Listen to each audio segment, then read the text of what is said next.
6.000 tilapias rojas, tratando de hacerle el seguimiento de crecimiento y desarrollo. Pues iniciamos con los inicios, que son las partes de proteínas iniciales que se hacen en estos casos. Cuando se siembra el primer día, los alevinos llegan un poco estresados. Como llegan estresados, nosotros lo que hacemos es que lo sembramos, lo dejamos quietos, no le alimentamos para que ellos puedan hacer un proceso de adaptación y puedan llegar y no alimentarse tampoco, para que no vayan a llenarse y el estrés los vaya a matar. Exactamente. ¿Los peces se estresan? Los peces se estresan, ¿cierto? Como cualquier ser, los peces también son seres vivos. Exactamente. Entonces ellos se estresan, hay que tener ese cuidado cuando se vayan a soltar, también con la parte de la aclimatación, que no son formas de soltar los alevinos de una vez, de hecho, al agua, sino que sumergir las bolsas dentro del agua para que suceda un proceso de aclimatación, para irlos soltando lentamente. Cuando ya estos se sueltan lentamente, ellos ya van con un mejor... Lo que él quiere decir ahí es que cuando traigan esos peces, cuando llegan los peces acá al proyecto, llegan acá a la empresa, uno mete la bolsa para que ese agua que viene en la bolsa se iguale a la temperatura que está en el estanque, ¿cierto? Correcto. Y después soltamos y echamos el agua del tanque, la echamos en la bolsa para que se iguale incluso las variables y demás, ¿cierto? Sí, correcto. Y poco a poco, ¿ese proceso cuánto dura? Ese proceso dura de 15 a 20 minutos. A 20 minutos, sí. Sí, teniendo en cuenta las características como lleguen los peces, también los diferentes climas, como esté también el clima, también hay que tener en cuenta el viaje y todo. Y es preferible que estas siembras se hagan en las horas de la mañana, para que no vaya a haber un clima variable que vaya a afectar este tipo de siembra. Un shock térmico. Sí. Entonces ya luego se va implementando el sistema BioFlow, que es un sistema que se maneja con una bacteria. ¿Qué hace esta bacteria? Esta bacteria va a jugar un papel muy importante en proteínas. Esta bacteria se forma con melaza y alimento de pollo, engorde de pollo y melaza. Esos son los componentes. Se aplica, como hay una oxigenación con el splash, esta se convierte en una bacteria viva.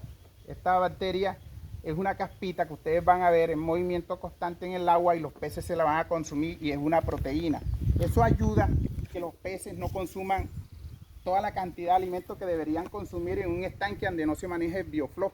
Claro. Entonces ahí vamos a tener un descuento de lo que yo siempre digo, de bultos de alimentos, de gastos y eso en el sistema de alimentación. Lo que él quiere decir ahí, que el BioFlow no es más sino un conglomerado de bacterias, microorganismos, protozoarios y demás benéficos, ricos en proteínas, ricos en nutrientes, que de una u otra forma van a ayudar que el alimento artificial, el alimento extruido, el alimento peletizado, se reduzca su uso ya que este consumo del FLOP nos ayuda a rebajar esos costos. Ok, así exactamente. Y aquí vamos a tener un manejo importante con el BioFlow. Tiene un cono, una probeta donde se mide el nivel de calidad del BioFlow. Ese es un seguimiento que hay que tenerlo en cuenta, porque la calidad del BioFlow también juega de manera importante en el proceso de los peces. Cuando cuando él dice de que se mide el flow se mide a través de unos conos INOF, de que eso debe estar en óptimo. Si es, debe de medir aproximadamente de 15 a 20 miligramos litros el flow. Si está mucho, o sea, si pasa de 20, va a haber problemas en la respiración de los peces, porque hay demasiado flow, es decir, hay demasiados conglomerados, y eso le causa afectaciones a los peces en el caso de la respiración. Entonces, ¿qué pasa? En las laminillas branquiales, en las branquias, se las acumulan esto porque hay demasiado. Entonces, no les va a permitir a ciertos peces respirar. Y si no respira un pez, ¿qué pasa? Se muere. Ok. Teniendo en cuenta los parámetros físico-químicos también, que son otro implemento que van ahí en el mismo. Variables ambientales, sí. Sí, que eso hace parte de las variables ambientales, sí, claro. Los parámetros físico-químicos son importantísimos, porque son los que te miden y te llevan el control de la calidad del agua. Los parámetros físico-químicos tienes que es el diario, del día a día, está pendiente y mirando anomalías, que cuando tú ves algún problemita, un agua que tú la ves que esté normal, la coloración del agua, usted puede hacer los parámetros físico-químicos que los puedes hacer cada 6, Midiéndolos. cada 7 días, cada Sí. 3 días, cuando a ti te parezca, porque tú estás mirando y eres el análisis principal de tu producto, de tu cosecha, de tu trabajo. Entonces tú, bueno, los parámetros físico-químicos.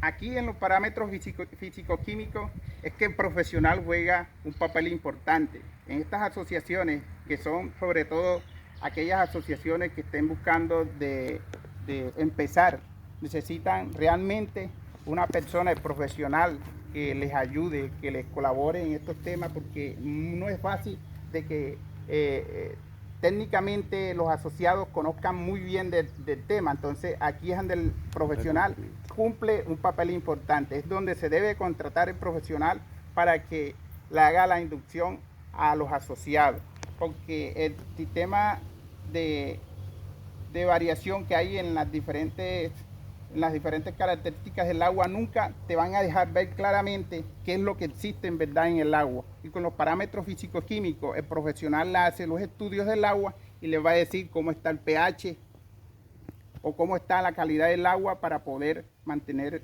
un cultivo bien equilibrado.